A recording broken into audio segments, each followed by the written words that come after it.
কোথায় না বললে হবে না, এইটার অনেক ব্যাখ্যা আছে, তখন কি বলবে এইটুক না ব্যাখ্যা দাও, তখন কি করবা? কারণ তুমি তো এখন নাচের কি কোথায় আছো? প্রাক প্রাথমিক, তারপর প্রাইমারি, তারপর হাই স্কুল, তারপর কলেজ, তারপর ভার্সিটি।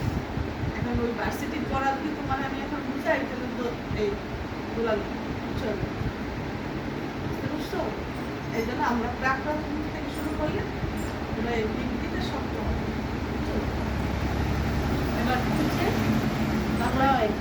লয় কয়টি? আগে প্রশ্ন করবো। লয় কয়টি? ও কি কি?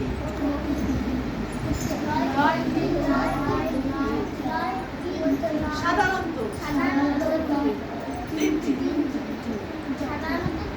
তিনটি। বিলম্বিত, মধ্যলয়, বিলম্বিত মানে তিনটি। মধ্যলয়, দ্রুতলয়, তাড়াতাড়ি।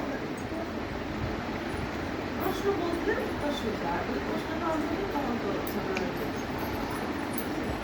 এবার দেখাও, হাতে দেখাও, লয়টা হাতে দেখাও। ও আচ্ছা, নৃত্য কাকে বলে? ও কত প্রকার?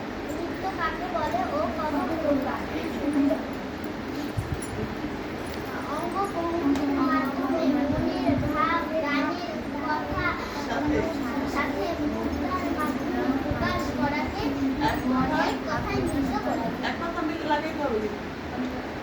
এই তোমার বলা লাগবে, সবাই বলতে হবে, সবাই জানতে হবে। তারপর সাধারণত নৃত্য, সাধারণত তিন প্রকার: উচ্চাঙ্গ নৃত্য, লোকনৃত্য, সাধারণ উচ্চাঙ্গ নৃত্য মানে কি? বসো, তুমি কষ্ট হয় না? তিনটি ভাষায় আর একটু বসাই দে নাই। বসা লাগে, তারাই পছন্দ করে, অসুবিধা নেই। বিলম্বিত সরি উচ্চাঙ্গ আমরা তিনটি ভাষায় বলে থাকি। একটা হলো কি, উচ্চাঙ্গ হচ্ছে বাংলা ভাষা, আর একটা ক্লাসিক্যাল হচ্ছে ইংরেজি ভাষা, আর শাস্ত্রীয় ভাষা কি? সংস্কৃত ভাষা, শাস্ত্রীয় নৃত্য।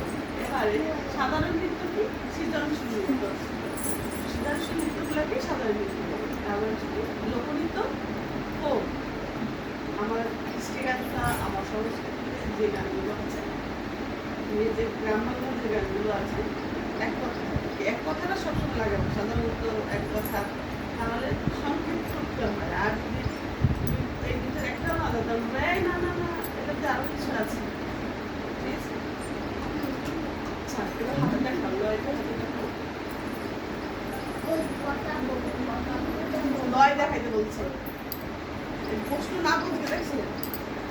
লয় দেখাও।